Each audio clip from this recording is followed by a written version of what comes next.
अस्सलाम वालेकुम। Hello viewers, मेरा नाम है शाज़ब ज़फ़र और आप देख रहे हैं मेरा यूट्यूब चैनल जॉब्स स्टेशन। अच्छा जी, आज की वीडियो में मैं आपसे डिस्कस करने जा रहा हूं कि आपने इंट्रोडक्शन अपना किस तरह करवाना है। रिसेंटली जो है वो सब इंस्पेक्टर पंजाब पुलिस का इंटरव्यू कंडक्ट हो रहा है डिफरेंट रीजन्स में पंजाब में। फैसलाबाद रीजन, रावलपिंडी, डीजी खान, सरगोदा, शेखुपुरा और साहिवाल के इंटरव्यू कंडक्ट हो चुके हैं। बाकी 4 से 5 जो रीजन्स हैं उनके इंटरव्यू हो रहे हैं। तो काफ़ी सारे कैंडिडेट्स ने मुझे जो है वो पर्सनल मैसेज और इनबॉक्स किया कि सर आप इंट्रोडक्शन के ऊपर एक वीडियो बनाएं। तो इंट्रोडक्शन के ऊपर मैं आज की आपसे वीडियो शेयर कर रहा हूं कि आपने किस तरह अपना इंट्रोड्यूस करवाना है और इंट्रोडक्शन के अंदर से पैनलिस्ट जो है वो कौन कौन सी चीज़ें उठाता है। अच्छा जी, सबसे पहले आपने जो इंट्रोड्यूस करवाना है वो आपने इस तरह करवाना है कि जी my name is Shazab Zafar, my father name is this, I belong to district this, I have done my bachelor of science in IT from government college university Faisalabad in 2018। During my graduation I got tertiary scholarship from the citizen foundation and I have 6 month experience as a web developer. Nowadays I am working as a junior clerk under the Services and General Administration Department Lahore and my hobbies are this. अच्छा जी, जब आपने इस तरह का आपका introduction आपने करवा देना है तो उसके बाद जो पैनलिस्ट की कोशिश होती है, जो वो मेन क्वेश्चंस की तरफ टारगेट करता है आपकी पर्सनैलिटी को असेस करने के लिए, आपको डीप लेवल तक जानने के लिए वो कौन से क्वेश्चंस आपसे करेगा। फर्स्ट क्वेश्चन जो आपका मैटर करता है, आपका नेम मैटर करता है। अगर आपका नेम डिफरेंट नेम है, आपके नेम की कोई हिस्टोरिकल, आपका नेम किसी हिस्ट्री के बंदे के साथ एसोसिएट है, इस्लामिक हिस्ट्री में आपका नेम जो है आपके नेम से मंसूब जो है वो किसी और पर्सनैलिटी के रिलेटेड है जिसकी एक वास्ट हिस्ट्री मौजूद है इस्लाम के अंदर, आपके नेम का कोई एक्टर है, कोई नॉवलिस्ट है, कोई लिखारी है, कोई कॉमेडियन है, तो आपने अपने नाम और आपके नाम का मतलब, सबसे पहले आपने अपने नाम, उन्होंने पूछना है बेटा आपके नाम का मतलब क्या है। तो आपने जब आपके अपने नाम का मीनिंग बताना है तो उनका दूसरा क्वेश्चन होगा कि क्या वाकई आपके नाम का ये जो मीनिंग है आपके नाम के ऊपर पूरी तरह इफ़ेक्ट करता है, आपकी पर्सनैलिटी को इफ़ेक्ट करता है। तो आपने ये चीज़ वहाँ पे डिफेंड करनी है कि जी सर वाकई जो मेरा नाम का मीनिंग है वो मेरे ऊपर इफ़ेक्ट करता है या नहीं करता। उसके बाद आपके नेम की history is most important targeted questions. आपके नेम के रिलेटेड कोई भी, आपको कोई स्पोर्ट्स पर्सन है, नॉवलिस्ट है, एक्टर है, कॉमेडियन है, इस्लामिक हिस्ट्री में उसका कोई रिकॉर्ड है, या आपका कोई जो है वो पॉलिटिकल बंदा आपके नाम से मंसूब है जो पॉपुलर है, जो मीडिया के ऊपर जो पॉपुलर है, तो आपने अपने नेम के रिलेटेड ईच एंड एवरीथिंग आपने करके जानी है। तीसरी चीज़ है जी योर फादर ऑक्यूपेशन, आपके वालिद साहब क्या करते हैं। It is the most important discussion question. आपके वालिद साहब का अगर बिजनेस है तो किस चीज़ का बिजनेस है, आपका उस बिजनेस को आगे लेके जाने में क्या रोल है। अगर आपको लॉस होता है तो आपकी बैक पे क्या स्ट्रेटजी होगी। आपको अगर अपने बाप का, अपने वालिद साहब का बिजनेस संभालना पड़ जाए तो आप आते ही कौन सी चीज़ें रिफॉर्म लेके आओगे। तो आपको अपने वालिद साहब के बिज़नेस के बारे में, अगर वो कहीं पे सरकारी जॉब करते हैं तो उनकी डेट ऑफ ज्वाइनिंग क्या थी, उनकी सर्विस कितनी हो चुकी है, उनका रैंक क्या है, उनकी जॉब रिस्पॉन्सिबिलिटी क्या है, आप अपने फादर की जो जॉब है उससे कितना इम्प्रेस हैं, आपने अपने वालिद साहब की जॉब से क्या सीखा है। अगर वो रिटायर्ड हैं तो डेट ऑफ सुपरएनुएशन क्या है, उनकी कितनी सर्विस है, किस रैंक से रिटायर्ड हुए हैं, रिटायर होने के बाद आजकल वो क्या कर रहे हैं। ये ईच एंड एवरीथिंग आपने अपने फादर के ऑक्यूपेशन के बारे में करके जानी है। आपसे इस चीज़ पे डिस्कशन होगी। अब मेरा जब इंटरव्यू हुआ था तो मैंने उनको बताया जी मेरे फादर जो है वो ऑक्यूपेशन है, सॉरी मेरे फादर का ऑक्यूपेशन जो है वो शॉपकीपर है। उन्होंने मुझे कहा जी बेटा अगर आपको अपने वालिद साहब का बिजनेस संभालने की आप अगर संभालते हैं तो आज की जो कंट्री की सिचुएशन है उसमें आप अगर अपने बिजनेस को आगे लेके जाने की कोशिश करते हैं तो आपको कौन सी मुश्किल पेश आएगी।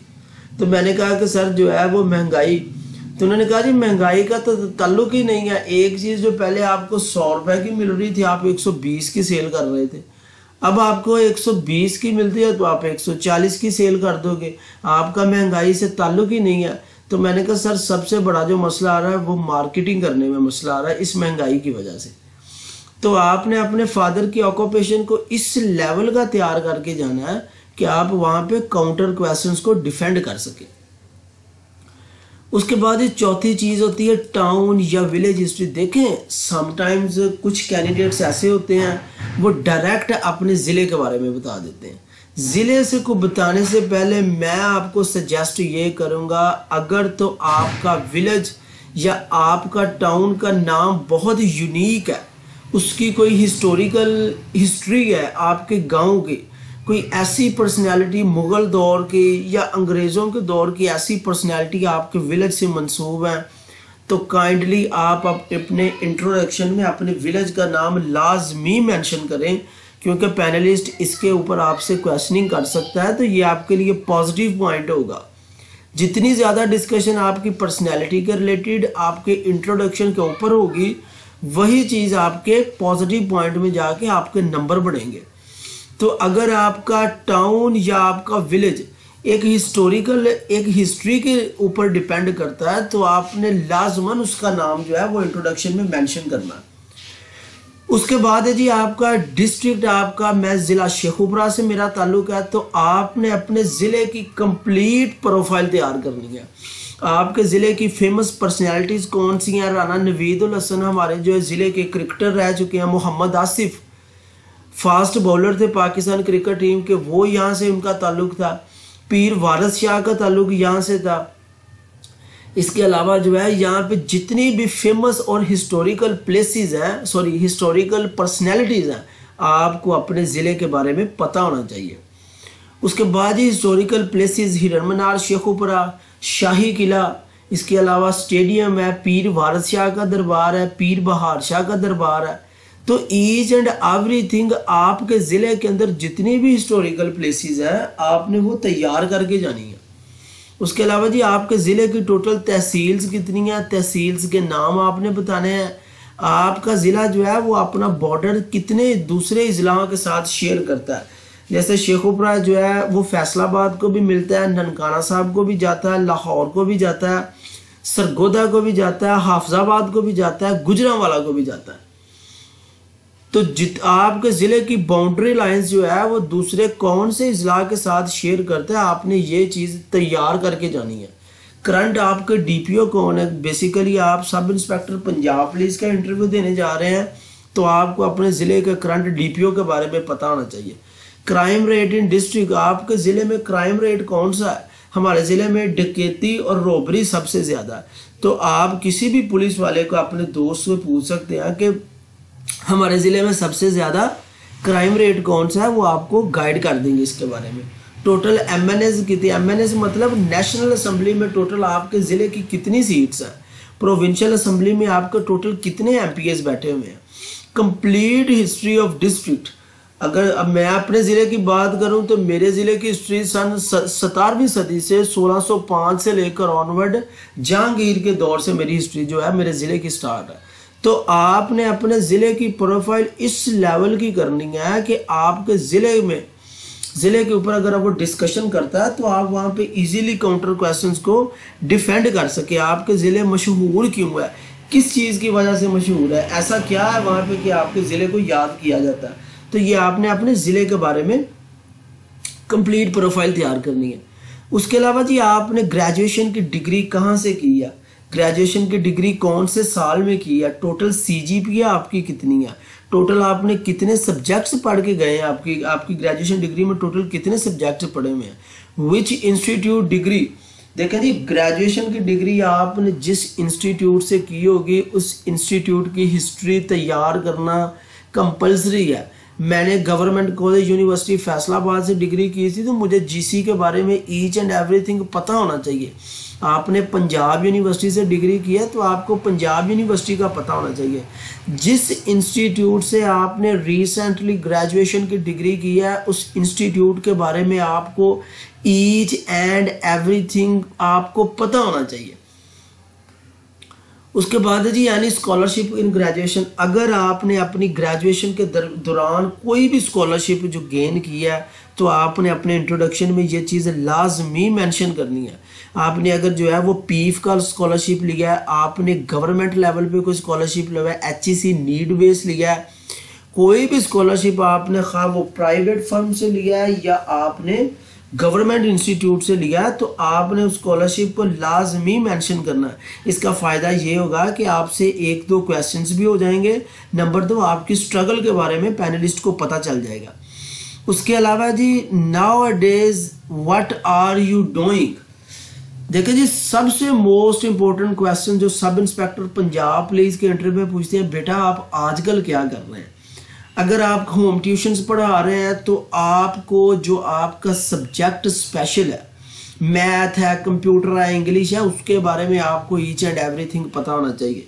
अगर आप किसी प्राइवेट फर्म में जॉब कर रहे हैं तो आपको ईच एंड एवरीथिंग उसके बारे में पता होना चाहिए।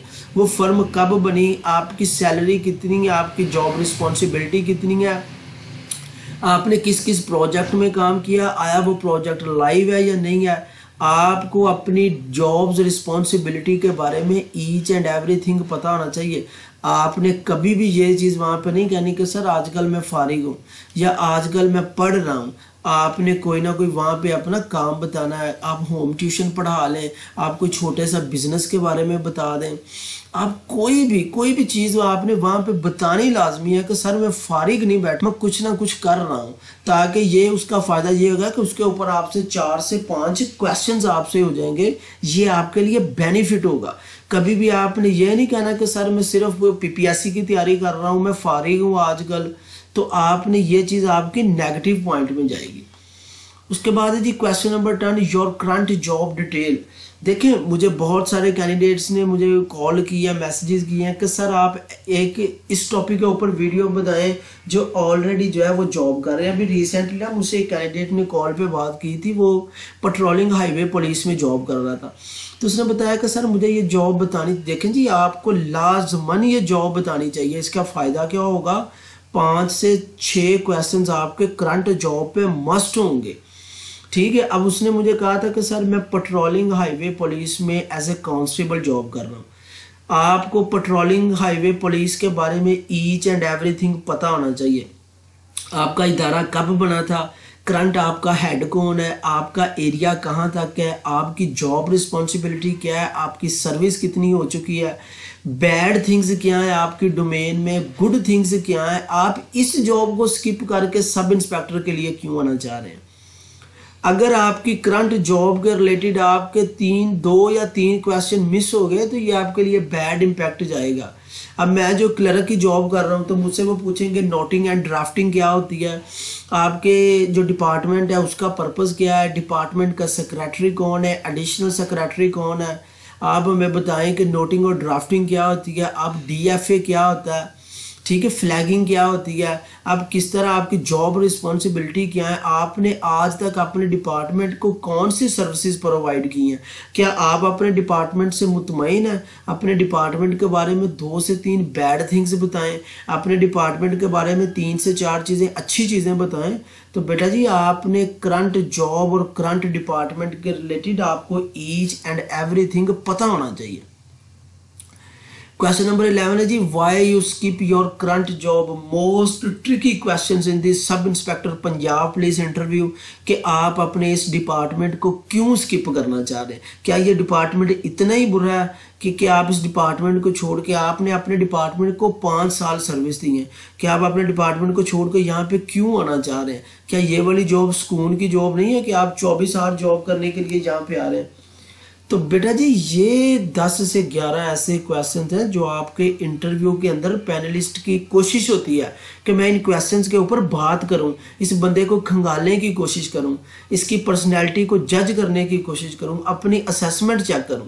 तो आपने इन क्वेश्चंस को पे वीक पॉइंट नहीं छोड़ना, आपको each and everything in questions का आंसर पता होना चाहिए ताकि आप वहां पे डिफेंड कर सको।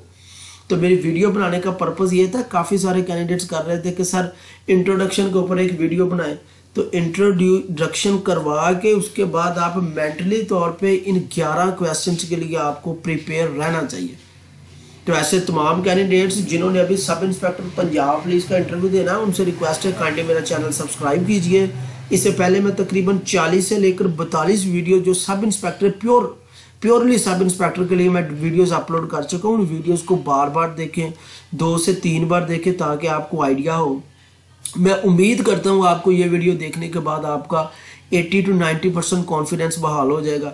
इंशाल्लाह अल्लाह पाक आपके लिए आसानियाँ पैदा करे। अगर मेरी वीडियो अच्छी लगी है तो काइंडली लाइक कीजिएगा, कमेंट कीजिएगा और शेयर लाजमी कीजिएगा। वीडियो देखने के लिए बहुत शुक्रिया। Thank you. खुदा हाफिज़।